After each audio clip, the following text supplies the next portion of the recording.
for being here. I know a few people are still getting their lunch, but I think we're just going to go ahead and start since we might run a little bit over. To begin, Bert Stedman is going to lead us in the Pledge of Allegiance. Pledge allegiance to the flag of the United States of America and to the republic for which it stands, one nation, under God, indivisible, with liberty and justice for all. Thank you, Senator. And now some young ladies are going to be singing the national anthem. Please join me in welcoming Alyssa Mendoza, Mackenzie Thomas, Liesl Sagrado, and Brittany Slick.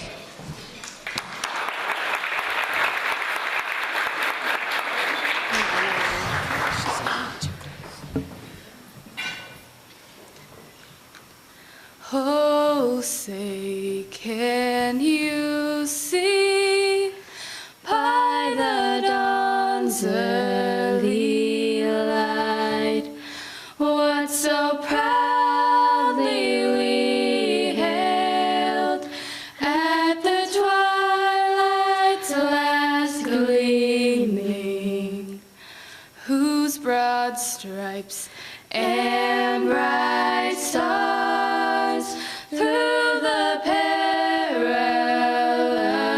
fight o'er the ramparts we watched were so gallantly streaming, and the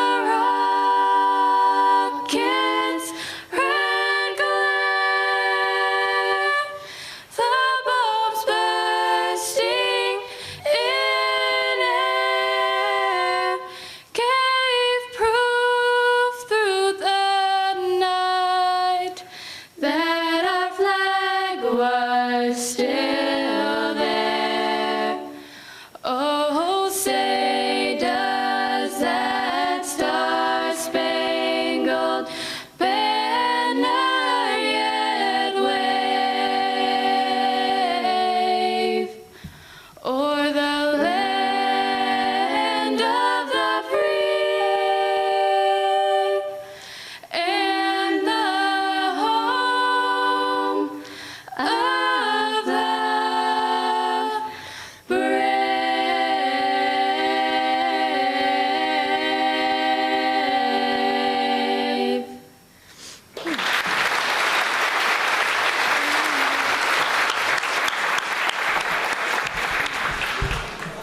Thank you.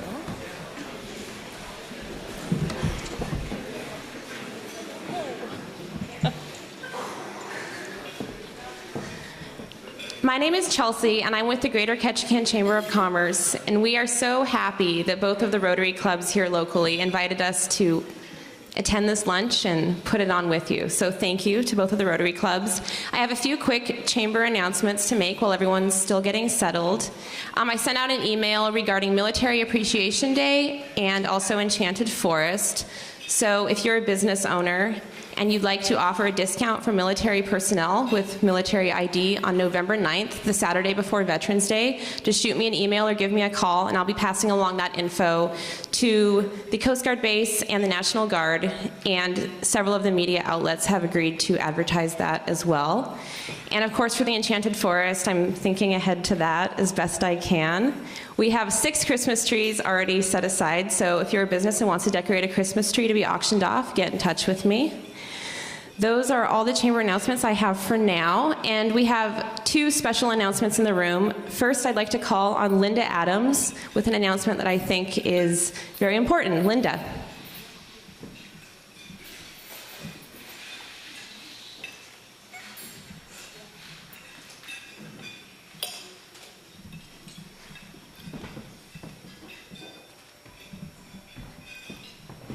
Well, all of you, if you read the paper today, know that this is the beginning of Red Ribbon Week. And I was a national volunteer on a board in 1982 and 95. And it was an all-volunteer board, and Nancy Reagan was our honorary chair. In 1985, when DEA agent Enrique Camarena was kidnapped and murdered in Mexico, by drug dealers. His murderer was sentenced to 40 years in jail, but due to the review, he was released from jail in August of this year. The board that I was part of developed the Red Ribbon Campaign as a tribute to Kiki Camarina's life and service to the DEA. In 1990, Alaskans for Drug-Free Youth brought Enrique Camarina's mother and sister to Ketchikan to kick off our Red Ribbon Campaign. We had a wonderful event that included Stan Marsden. We brought him over from Kloak to be part of the event, as he had recently dedicated a totem pole that he had carved in memory of his daughter who had died of a cocaine overdose. From Ketchikan, I flew with Dora Camarina, his mother, and his sister Myrna to Anchorage to be part of the statewide Red Ribbon Campaign there. I want all of you to know that they were deeply grateful for the Red Ribbon member in honor of Kiki's life of service to the DEA. I wanted you to know how closely Ketchikan is part of the National Red Ribbon Campaign. Please read today's editorial in today's Ketchikan Daily News. I know the Camarina family are devastated by the release of Kiki's killer. Thank you.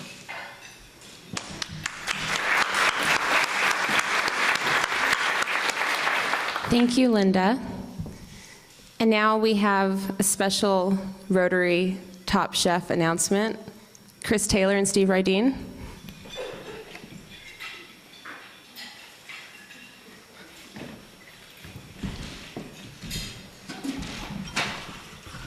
Where's your white hat?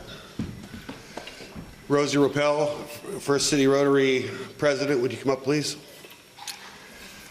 Chris and I are rather new to Rotary, and me within the last year, and Chris is real new to it. We had the opportunity to do Top Chef, and if nobody ever's been there or participated, it is an awesome opportunity. We cooked a nice chicken breast, and with our vibrant personalities, we ended up with People's Choice Award.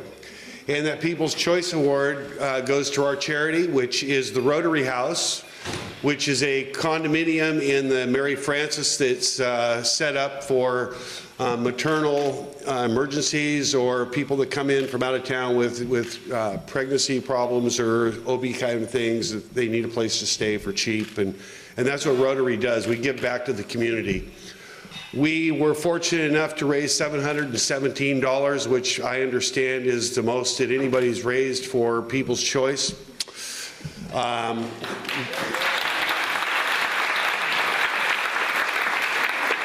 think we took the people who sponsor this a little out of their game because we were a little too vibrant for them, maybe a little unethical in some things by taking the whipped cream around and giving it to people out in the audience to get them to give us money. But also on top of that, we were given a wok that we had to cook with, and the money is in the wok, and I would like to see if we can bump this today so that we can give maybe $1,000 or more to the Rotary House. So we're going to set this wok out in the entryway for anybody who'd like to donate to a good cause. And Rosie, we're proud to give you right now what we have, and hopefully at our meeting we'll give you the rest of it. Thank you.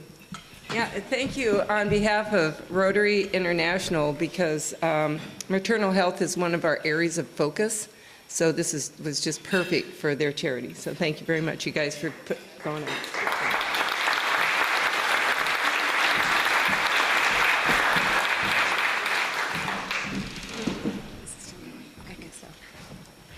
All right, and before I introduce the two local Rotary presidents, I'm going to go ahead and do the lucky lunchbox in case anyone has to leave right at 1. I don't want them to miss out on their chance to win over $1,100.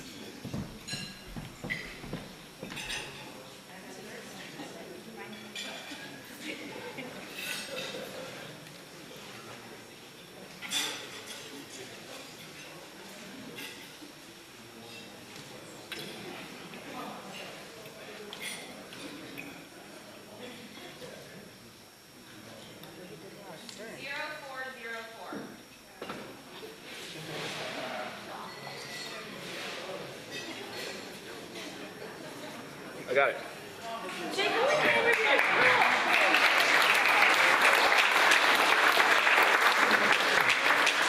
Come on, big buck. Kind of hard. This one right. Oh.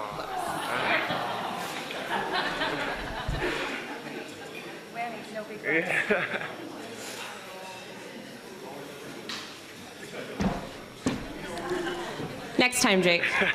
All right, I am now pleased to introduce the two local Rotary presidents, Rosie Ropel, President of First City Rotary, and Mark Guevara, President of Rotary 2000. Please join me in welcoming them.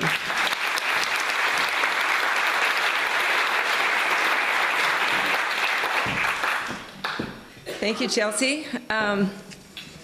We're hosting this event because October is Rotary Vocational Month, and I just want to welcome everybody in Rotary and Chamber and all your friends and all our guests. So thank you very much for coming. So at the podium here, you see two bells, and the traditional way to start a Rotary meeting is from the ringing of the bell. So with that, we'll officially start.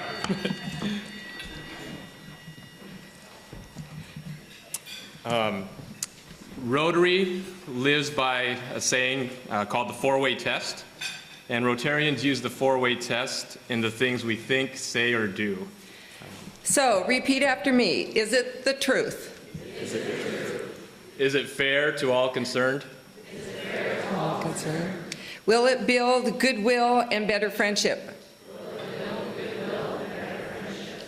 Will it be beneficial to all concerned? Will it be beneficial to all concerned? So what is Rotary? Our clubs are part of a worldwide organization called Rotary International. We are most famous for the good deeds that we do locally and also internationally, including nearly eradicating polio throughout the world. This is done through our foundation that Rotarians partnered with by Bill Gates. It has been in charge of for years.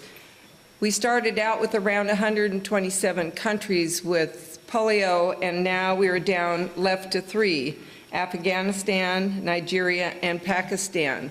We're that close, so everybody do that. We're that close to eradicating polio. One of Rotary's avenues of service is vocational service, as we talked about, October being Rotary Vocational Month. And the concept of vocational service calls on Rotarians to encourage and foster high ethical standards in businesses and their professions, recognition of the worthiness of all useful occupations, and dignifying each Rotarian's occupation as an opportunity to serve society. And now it's time to introduce Southeast Alaska's Senior State Senator, Bert Stedman, who has created all kinds of opportunities for a variety of vocations in Southeast. I'd also like to introduce Julie Isom, staff to the Senator. She has been a First City Rotarian since 2009, who will introduce our Senator, who is also a former Rotarian and a Paul Harris Fellow. Julie, please come on up.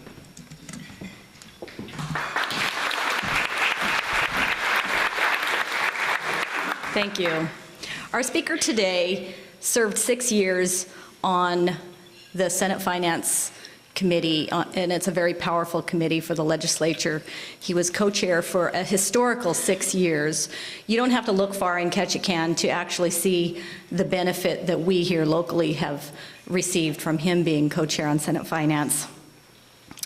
This past session, he was, and he will continue to be, the chair of the Senate Health and Social Services Committee, and I personally have appreciated his very effective approach to chairing that committee. He's a fourth-generation Alaskan.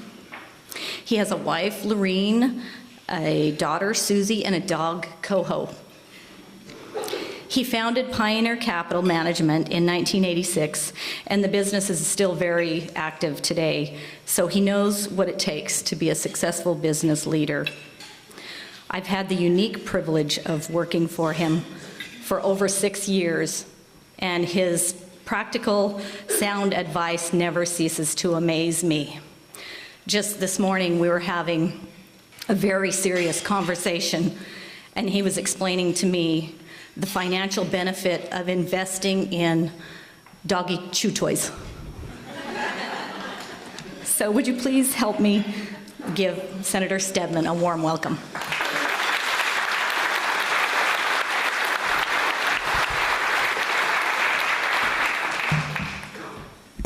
That is actually true, her last statement. Well, it's very nice to be here today, and it's really nice to come into an occasion like this and get to talk about economics and capitalism and community and family and so on and so forth, because it's basically heading into a presentation that's going to come here in a few minutes when I'm done on entrepreneurship and customer service, and their, of course, rollouts of the capitalist market and capitalism. But if I could back up just for a minute. Years ago, in another life, I went to school down in Oregon and came back with a education from the University of Oregon, financed by a good part by the state of Alaska, and that's one reason why I thought it'd be nice to come back. Anyway, as we rolled forward in years, I had joined the chamber, gosh, I don't know, 86 maybe, 85, 19, somewhere in there. And then I was a Rotarian for several years, and as mentioned, a Paul Harris Fellow. And as we all know, Rotary was a way for the business community to give back to the community. And I think, as I recall, it started out of Chicago. Is that right? So anyway, as we fast forward now today, almost 30 years later, it's real nice to be able to stand here and, one of the awards that are going to come up is going to be on customer satisfaction and on the entrepreneurial spirit. But if you take a look around just our community here, and you can see the spirit and how it lives, much broader than just the lucky folks today that are going to get the award. But you look at the community the last decade and a half coming out of the downturn in the timber industry. And there's been some, remarkable resilience, even though we're not in any way, in a lot of measurements, back to where we were 20 years ago, neither here or in the western side of Southeast where the other pulp mill went down. But nevertheless, the people have rebounded, and we have moved forward and rebuilt our shoreside infrastructure. We've done a lot of work on the roads, and as mentioned by one of the participants today in the lunch, there's still some more road work to be done here in the community, and frankly several other communities. But we've also taken the opportunity to try to enhance our communities and our family structure through construction of libraries, through construction of fire halls, and those type of issues, gun ranges, boat ramps, some of this, the basic stuff that helps hold families together and have them recreate. Because as we concentrate on our business and our daily lives of taking care of our family and our friends and our community, without a good recreational ability, we end up with residual issues in the community, substance abuse problems that we're all struggling with, my family, extended family included, and those type of things. And so today, to stand here, and I asked Julie to write up some comments for me today, and I showed up and we talked about it, and then her comments were extremely brief. She said I was probably better at ad-libbing a speech than having her write one. And I think she was probably correct. But then we went on and talked about her dog chewing up her house, and that's where we resorted to, let's take a look at maybe buying some chew toys and solve that problem. So the advice comes from dealing with the permanent fund and retirement accounts all the way down to chew toys, I guess, and areas. But I guess the point I'd like to make today, and just kind of a relaxed conversation with the community, is, when we look today at customer satisfaction and entrepreneurship, and we expanded out beyond our customer base and beyond our immediate family into our communities, also our extended communities, if we go north to Wrangell or west to Prince of Wales, and for that matter, all the way up through southeast. From a political aspect, and I should talk a little bit about that, from a political aspect, we're having some challenges, and that's to put it mildly, in coastal Alaska with the redistricting as far as just the growth of population in the rail belt versus southeast, which actually was stagnant, but outside of Juneau went backwards over that 10 years. So we've lost representation. And then there's been some members change throughout coastal Alaska.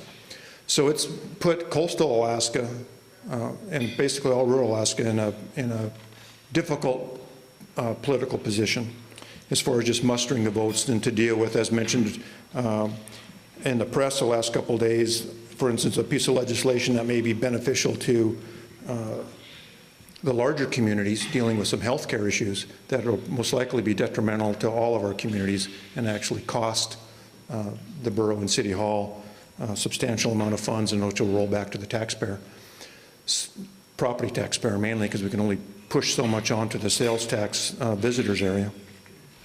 So as we try to move forward and deal with these things, I think one of the things we need to concentrate on is the cohesive unit of Southeast and working together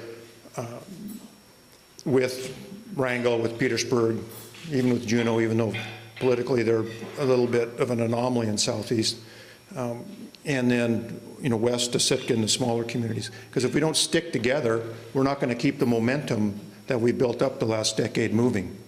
And we see it in our population numbers, as far as the momentum, the stabilized and increased. We see it in our school numbers. And you see it in the attitude of the community members as you travel and walk around and talk to people about the condition of their town, condition of their school, just the attitude of the community in general. So that message I'm going to try to bring to the mayors in Southeast Conference and throughout Southeast as they come through my office this fall or this winter in the legislature. And let's try not to get too distracted amongst the inner family squabbles in Southeast, and we concentrate on working together as a unit so we can move forward our energy expansion, deal with our marine highway, our transportation, deal with our schools. Because if we don't work together, what ends up happening is we get squabbling down here in Southeast, some of what my colleagues, I'm not even sure, recognize we're part of the state. I mean, that's how far removed some of them are from Southeast. And they tease us about it, but I know in that teasing there's some resemblance of truth within it. And it'll put us in a better position to deal with our issues as we go forward. We have a need to continue the expansion of the shipyard, and we could see the benefits of the community there. We need to expand our hydro capacity. I was at a discussion with the Chief of Staff of the Governor yesterday in Juneau about the need to expand the water storage in the lakes. Not only here, but virtually all of our lakes in Southeast and Kodiak have water capacity issues. They don't bank enough water. Swan is the next target to raise. Blue Lake and Sitka is already under construction. They're actually raising that dam 83 feet at a cost of about 140 or 150 million by the time they pay everybody. I don't want to say pay off, but got to pay all the consultants and pay everybody under the sun. It's probably 80 or 90 million in construction, and the rest is the middleman. But we, unfortunately, last year didn't get to participate. We in rural Alaska, including Western and Kodiak and the chain, didn't participate in the grand execution of the Rail Belt Energy solution, which is going to cost the Treasury somewhere around $500 million, give or take a few pennies. And the reason that was able to take place was because rural Alaska wasn't in a place to participate, and participate meaning basically block the movement of items or solutions like this without some help in rural Alaska. There was nobody there to actually do it. So at the end of the day, we're going to move forward with some energy solutions for the rail belt, which will continue to hold their energy costs down, and that's why Anchorage is the size Anchorage is today. Their equivalent oil price and energy to heat their home is $1.50 roughly, $1.70, somewhere in there, and with natural gas. And that's why the oil industry is based in Anchorage. It's cost of energy. We down here in Southeast struggle with heating our homes on oil and generating hydro at roughly a 12-cent cost, 11, 12 cents, somewhere in there to the consumer. And it varies from Juneau to Ketchikan, Wrangell, Petersburg, and Sitka. Sitka looks like it's going to head to 17, 18 cents. If they don't get more state help, they'll be probably pushing 20. They're in a disadvantage in Southeast relative to Wrangell, Petersburg, and Ketchikan. And I've expressed that to them. It's not the position that is beneficial to the community. Because we are actually moving forward fairly well in Southeast, on the southern side. Even though we, grumble once in a while and have issues, at the end of the day, we have the potential of having 2 new mines opened up on Prince of Wales. We have the potential of building ferries, which are going to hopefully get the execution orders in the spring to move forward with 2 replacement ships for the Marine Highway. There's a third one that has $40 million already funded. Was 50, but they peeled off 10 last year, the Tuscamina, to replace that. So those projects will be underway.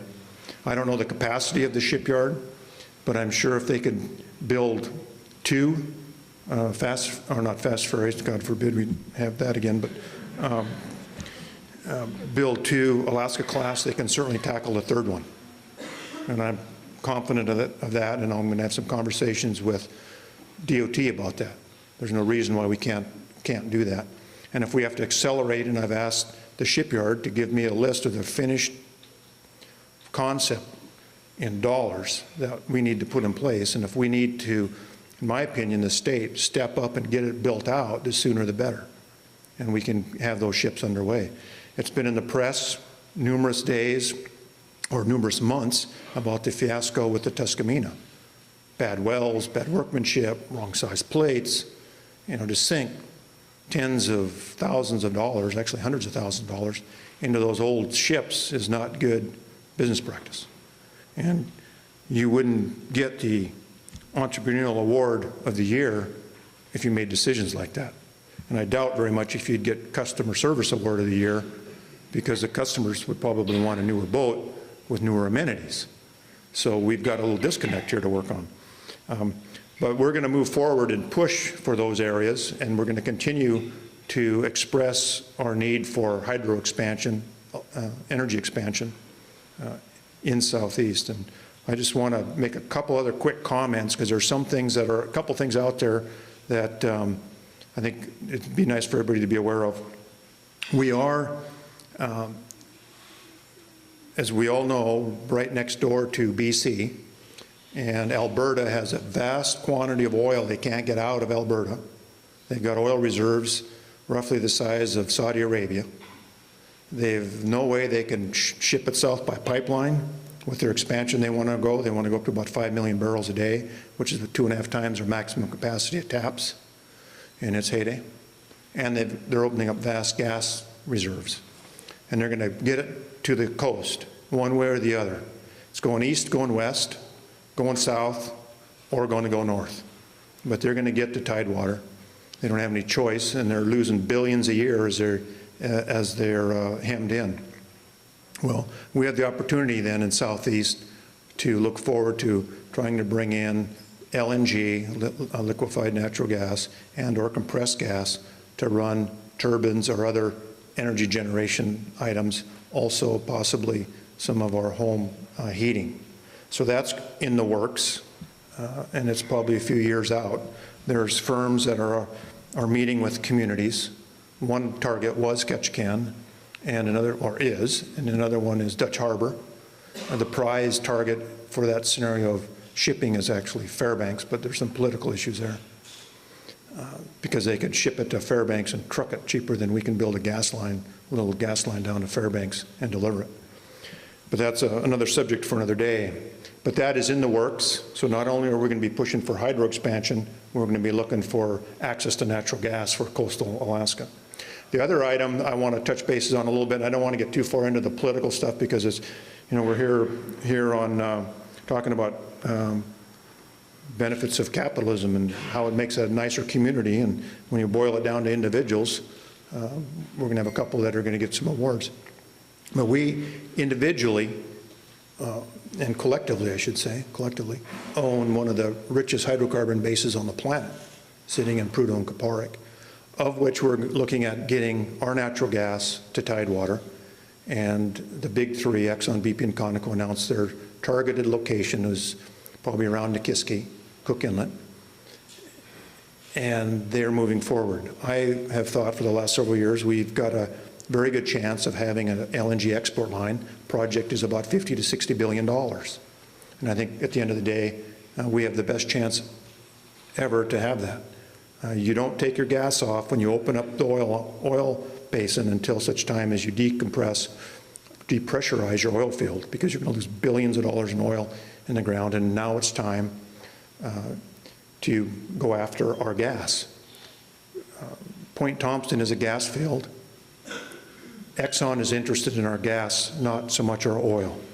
They're spending hundreds of millions opening up Point Thompson, and they want that gas to market. Otherwise, they're stuck up there. And one possibility is take it to Prudhoe and re-inject it, but they don't have a lot of options. So I think we're in a good position to have a gas line. Frank Murkowski, even though a lot of people in the state don't like to hear about it, Frank Murkowski was a lot more correct than he was incorrect on his concept of putting forward a gas line. And you're going to see, in my opinion, when we go forward with a gas project, it'll be similar to the Stranded Gas Act. In other words, the value of the gas at the wellhead, and think of it as when it comes out of the ground, natural gas, is substantially less than oil. And what you end up having with gas is you have a very high transportation cost. So by the time you take it says I'm out of time. By the time, but I got 2 more minutes. I put it on 18 minutes, and I think I started late. But by the time you pay your transportation down your pipeline through your processing and your liquefaction, it's extremely high cost relative to your wellhead value versus oil. So don't mix up the oil debate with the gas debate. They're two different income streams, two different hydrocarbon streams. Don't bring in the oil baggage into the gas. And hope, for your grandchildren's sake, that we, the state, have commensurate ownership in the pipeline, the liquefaction plant, and the processing facility. And the processing would be on the north end of it. And actually the liquefaction plant is what it is. I always mispronounce it, but liquefaction plant. And we need to put in probably about $10 billion, preferably, in my opinion, in cash, which we have in several different piles. Actually, we can take it from 2 different pots. And we'd get a regulated rate of return, like a utility, of 12 to 14% on it, which would spin off about $1 billion a year. And that doesn't count the value of the gas coming out of the ground, and we'd get a piece of that too. But that could be measured in hundreds of millions of dollars less than the other value. So as we go forward, just remember, Frank is going to have the last laugh on this one, because I think, in my opinion, after being around the post numerous years on this subject, he was a lot further along in the structure of the industry and how things work than the legislature or the staff within Department of Natural Resources or Revenue. And I think part of Frank's problem was he was just too dang far ahead of everybody. And now people have caught up, and I think that's going to be recognized over the next couple of years. And I mentioned to him the other night, a couple weeks ago when I was here, saw him at the landing, and you can see the old governor's eyes just light up, because he's a finance guy, he's a banker. He knows what's it going to take to make it work. I just want to make sure that we don't get derailed and end up with just wellhead value for our gas. And that's why he wanted us to own 20% of the pipe. And I don't know if 20% is the right number. If it's 18, 22, 16, that can be haggled out later on. But clearly, it's in our children's interest, because we're going to be taking oil and gas out of the Arctic for well over 100 years. So there's that much volume up there. So we are in the beginning of the hydrocarbon era, not approaching the end. And with that, I'd like to have the Rotary folks come up, Rotary presidents, and we're going to hand out a few awards. Just remember, without capitalism, these awards wouldn't be here, and our standard of living would be a heck of a lot lower. And we appreciate customer service and entrepreneurship.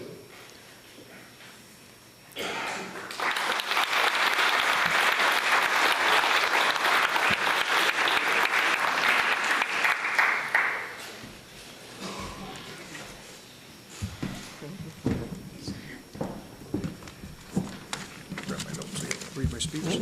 Yeah. Pages.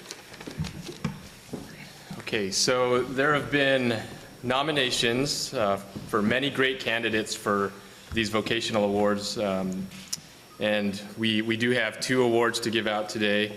Our first award is the Excellence in Customer Satisfaction, and this award is to identify, recognize, and applaud local individuals during October's Rotary Vocational Month for their exemplary contributions to our business community. So I'd like to ask Chris Baca, President-elect of First City Rotary, to help honor our first winner. Okay, thank you, Mark. Thank you, Rosie. Well, I wrote a letter to the committee, and we don't have it before us, so I can't read it like we have traditionally. But the gist of the letter was that I wanted recognition to go forth to the United States Coast Guard base here in Ketchikan, because their members contribute endless hours to our community in all kinds of ways, from basic support of cleaning the roadways. Did you know that a month ago, 18 of the individuals from the base cleaned the road from the Coast Guard base down to Rotary Beach? And typically you'll see the results, you won't see them, but you see the results of a clean highway to our north. The members of the base are involved with the education of our children. They frequently are in our schools reading books, stories, helping our kids with math and reading. And the things that they contribute are just endless. So that's the gist of the letter. And so, Rosie, Mark? So I'd like to ask Commander Jackson and his crew to please come up.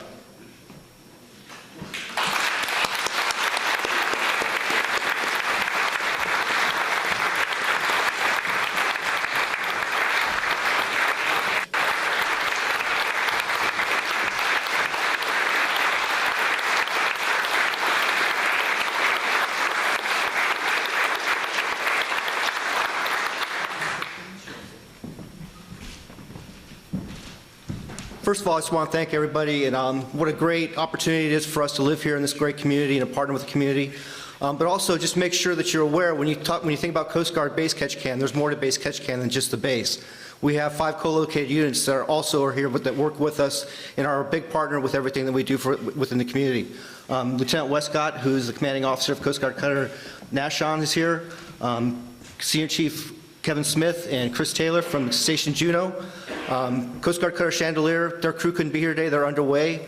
Coast Guard Cutter Anthony Petit is preparing to get underway and couldn't be here. And then the Marine Safety Detachment in Ketchikan couldn't be here either, they had other commitments. So thank you very much, it's an honor to accept this for all the Coast Guardsmen here in the Ketchikan community. Thank you.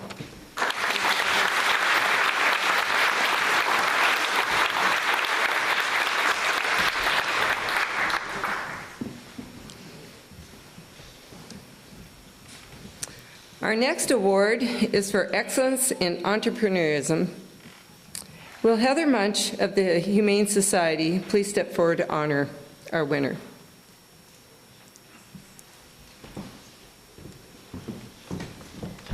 Well, I'm going to read the letter that many of us submitted for this person's honor. Marna Hall's lifelong dream was to start her own veterinary clinic, offering clients and patients the experience of top-notch, compassionate veterinary care, combined with an atmosphere that's more homey and soothing than the stark and cold standards of the past, Her dream was first realized when her husband and her, don't cry, Marna, her husband, Don, renovated the Airstream trailer and started Island to Island Veterinary Clinic in Craig in 2011. Dr. Hall saw the need for high-quality and affordable veterinary care in the underserved communities of Prince of Wales Island. She also saw the need to help the Ketchikan Humane Society with our veterinary needs to help animals in our rescues. When early in 2012, Dr. Hall was ready to expand Island to Island Veterinary Clinic to Ketchikan, friends, family, and most importantly, grateful pet owners were ready to help get the clinic patented and ready to be opened. The dream of a peaceful, welcoming veterinary clinic became a reality. The homey glow, the candles, the pet photos on the wall, combined with the compassion and devoted veterinary care staff willing to broaden their medical education and skills, and Dr. Hall's high standards for excellent veterinary care makes Island to Island Veterinary Clinic what it is today. Like any true entrepreneur, Dr. Hall believed in giving back to her community. She created Dr. Marner's Angel Fund to help animals that need extraordinary expensive medical care whose owners couldn't afford it. Dr. Hall also saw a need to prevent the high number of animals being euthanized in Ketchikan by offering her services to the Ketchikan Humane Society at a reduced rate for our low-cost spay-neuter feral cat program. Her willingness to help has had a great impact in this community. In the first 8 months of 2012, 235 animals were euthanized by the Ketchikan Gateway Borough, compared to just 88 during the same time period this year. No other veterinarian in recent memory has agreed to take on a financial loss in order to give back to our community. One of the keys to a successful business is positive word of mouth advertising by happy customers. Dr. Martin's reputation as an exceptional veterinarian with huge compassion for her patients as well as their owners caused her business to explode. In just over a year, her dream of being the vet in a small quality practice has mushroomed to a clinic which keeps 2 veterinarians busy as well as a staff of 12, and which serves not only Ketchikan and Metlakatla, but also maintains the mobile clinic on Prince of Wales Island. It's difficult to assess all the ways in which Dr. Marner's business represents significant value to the communities of Southern and Southeast Alaska. Giving her this award is a fine way to thank her and her husband, Don, for their contribution, and also her staff. Thank you.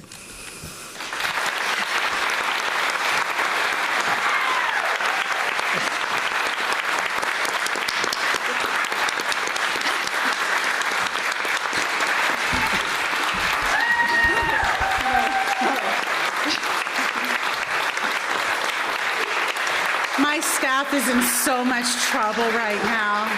I had no idea. Island Veterinary Clinic is a long time dream of mine. I have always wanted to be a veterinarian.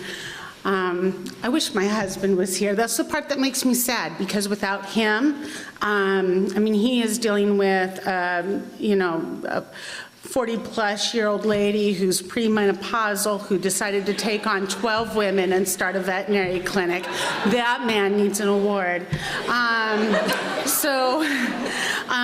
But thank you. Thank all of you. I love Ketchikan. I love what I do, and love my staff. And I can ask for, my dreams are fulfilled.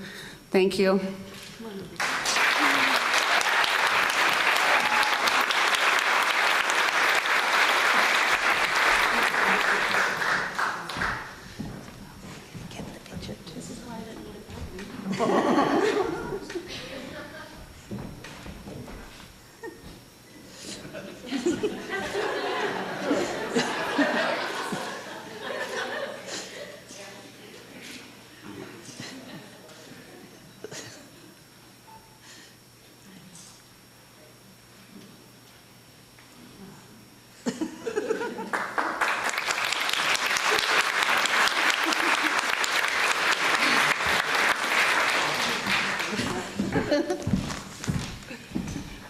Thank you, Dr. Martin.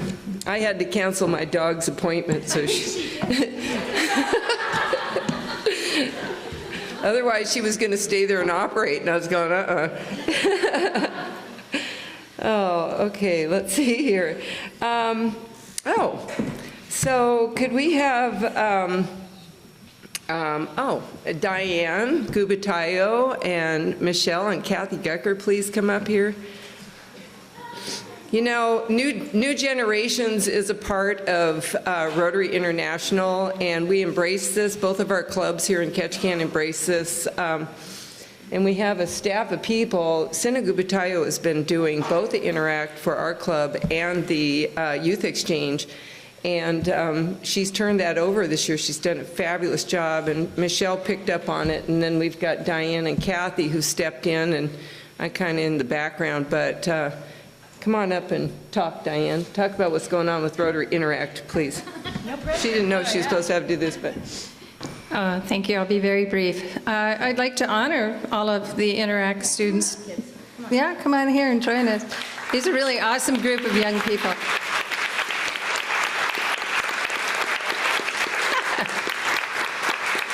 And you thought you got a free lunch. All right, come on out. These guys are amazing. They have all these projects lined up, and the fun one, come join us and come check it out at next week at Trunk or Treat, right? Because they're going to be doing something special. I should have you talk about it, but it's just one of the projects that they're working on. They have the project in Africa, right, that they support, and they're going to be raising funds for that, and they have a whole series of projects that they're going to do, and they meet weekly, and that's a big commitment, and they put up a lot of time to do this.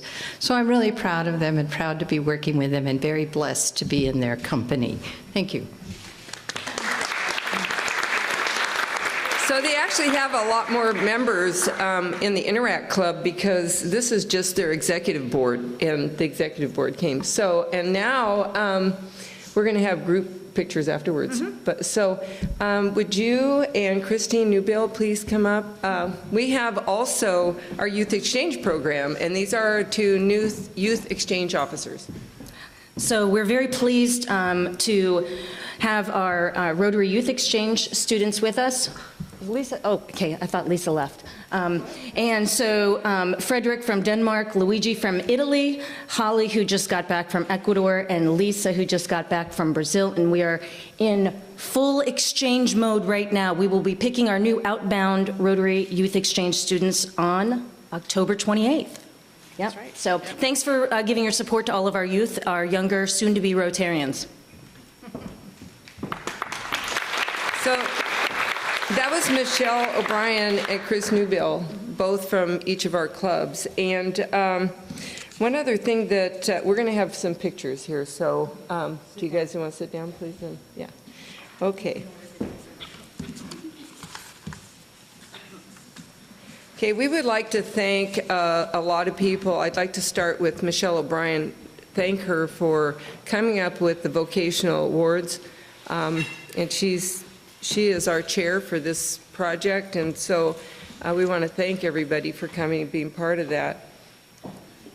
We'd also like to thank the Greater Ketchikan Chamber of Commerce for joining us with this meeting and for our Rotary clubs. Mm-hmm. And I'd like to thank Rotary 2000 and Youth Exchange for coming.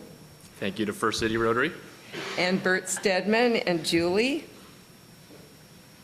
And and I'd like to thank all of you guys for coming, thank you all. and thank you very, very much. And so, do we want to have any questions? With the start of a Rotary meeting is the ringing of the bell, and also the end of a meeting is the ringing of the bell.